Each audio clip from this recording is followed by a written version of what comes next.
Bom dia, boa tarde, boa noite. Vamos para mais uma aula do nosso curso de embriologia. E nesta videoaula vamos trabalhar o tema neurulação. Esse evento ocorre predominantemente na quarta semana do desenvolvimento embrionário em humanos, período em que o embrião pode ser chamado de neurula. Relembrando, na quarta semana de gestação, o embrião humano já está totalmente incluso no endométrio. No tópico anterior, nós estudamos a gastrulação, evento que estava restrito a essa região da vesícula embrionária.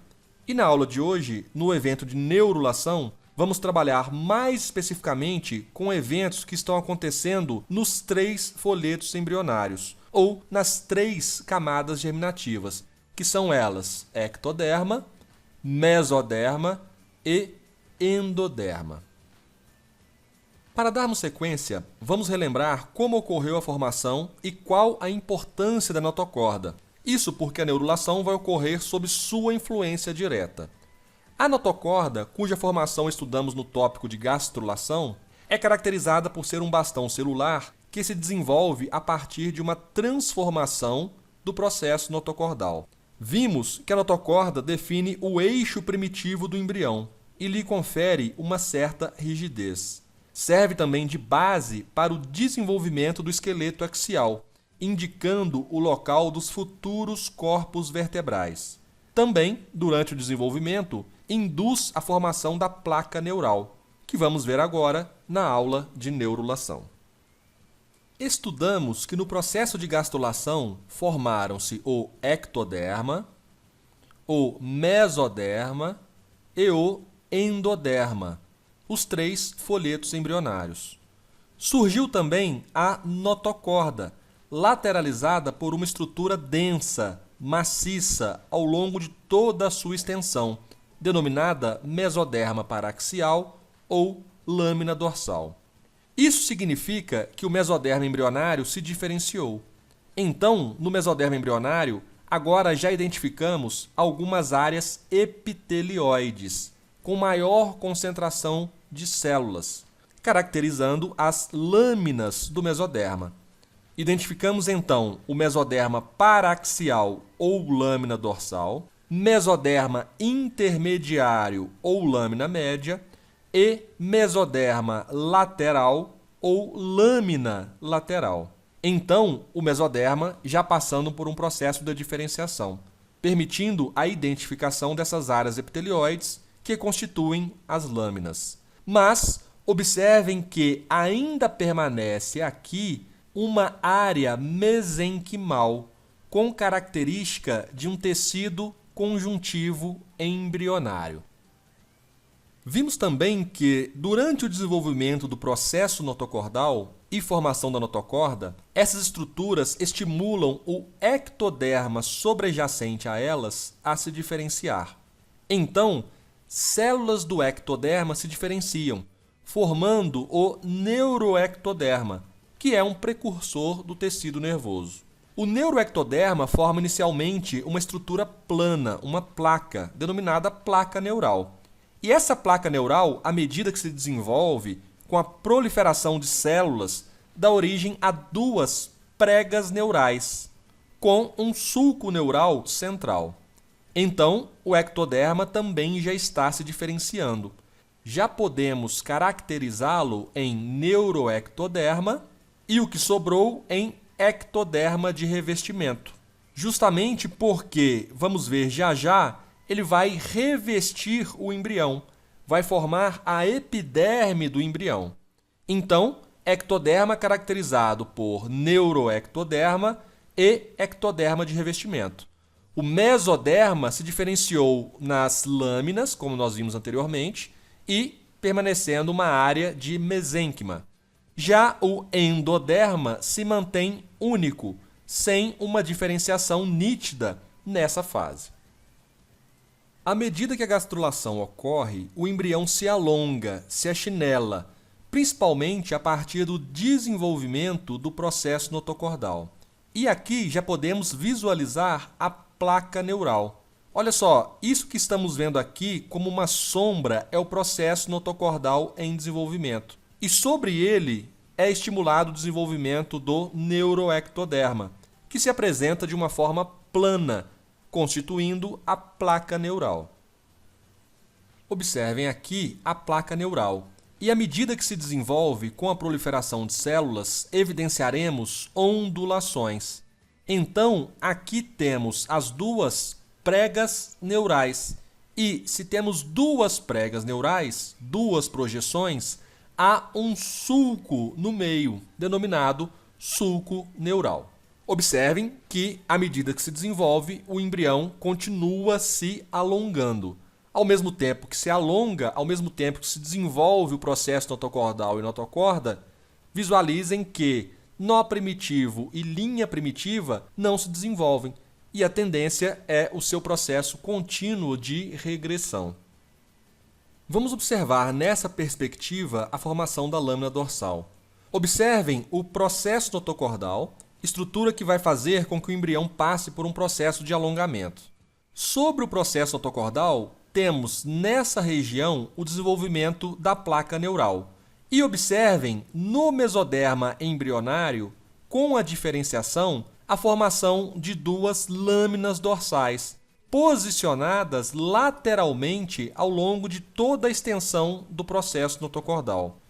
Quando seccionamos esse embrião transversalmente, observamos como aqui, duas estruturas posicionadas lateralmente ao processo notocordal, ao longo de toda a sua extensão.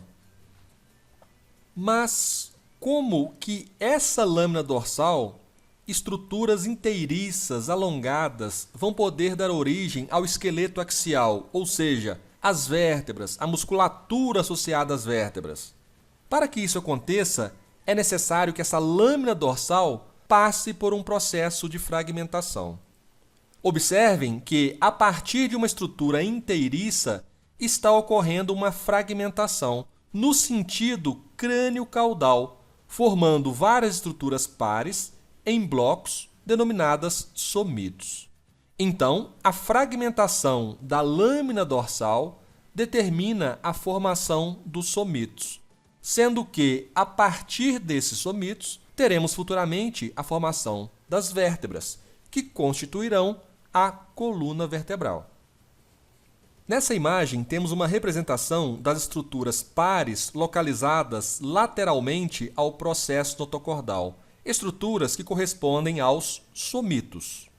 Aqui temos o mesoderma intermediário ou lâmina média, mesoderma lateral ou lâmina lateral.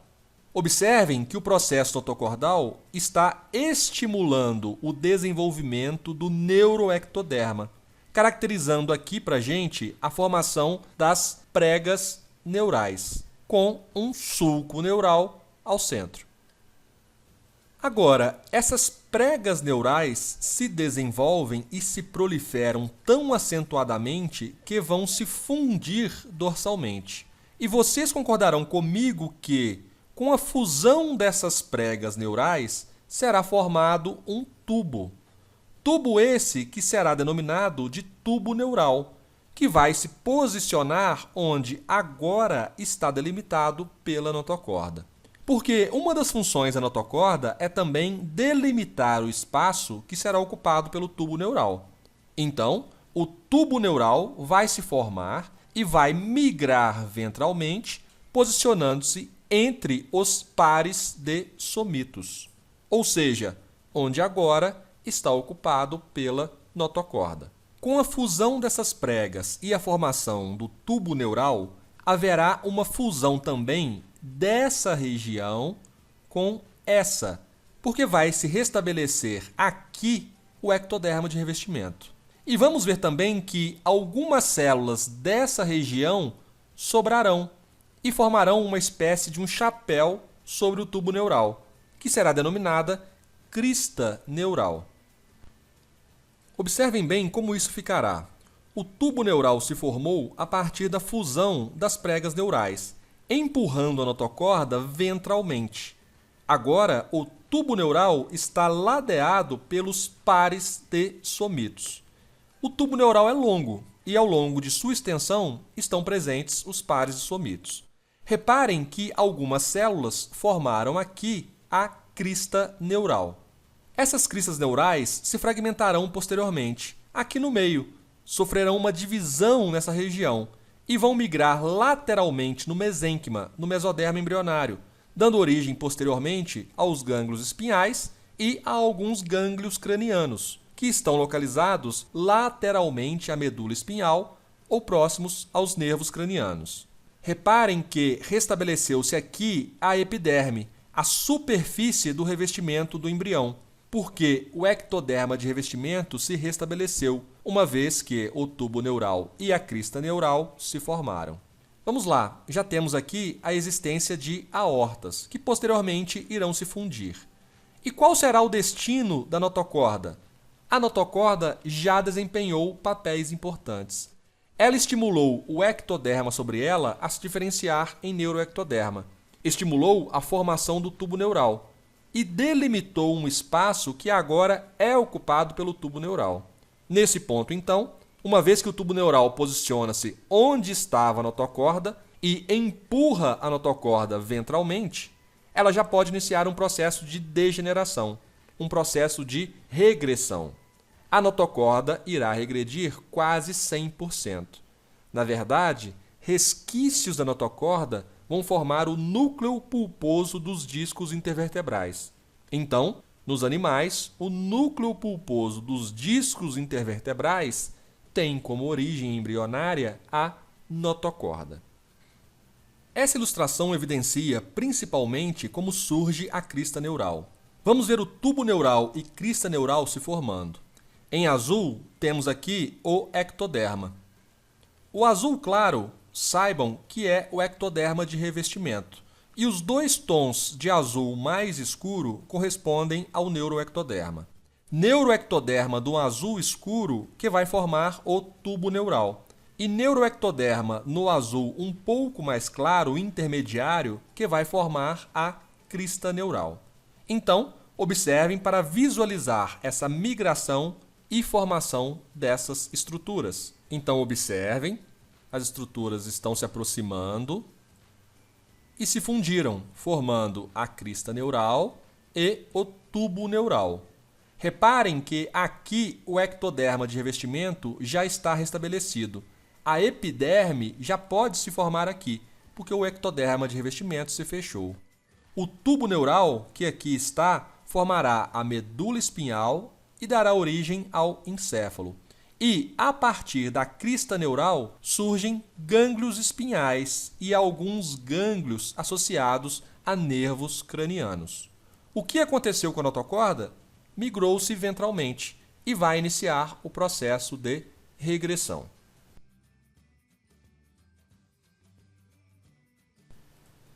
Reparem aqui, visualizamos ainda o sulco neural, com as pregas neurais sem se fundirem, indicando que não se formou tubo neural ainda. Essas saliências são o quê? São saliências dos primeiros pares de somitos. Observem aqui a foto que representa esta etapa do desenvolvimento embrionário. Já aqui, observem que temos o local de fusão das cristas neurais do ectoderma de revestimento. Aqui já evidenciamos os pares de somitos com ectoderma de revestimento restabelecido. Ao passo que, nas extremidades, observem, ainda tem uma abertura, porque o tubo neural e cristas neurais não estão plenamente formados. Observem que essa fusão das pregas neurais com formação do tubo neural ocorre a partir da região central em direção às extremidades. Aqui a foto que representa essa fase do desenvolvimento embrionário. Bom, pessoal, é isso que tínhamos para abordar sobre neurulação. No próximo tópico, estudaremos o dobramento embrionário, etapa que se sobrepõe a essa fase final da neurulação. Se gostou do vídeo, deixe seu like e ajude a divulgar o canal. Bons estudos e até a próxima!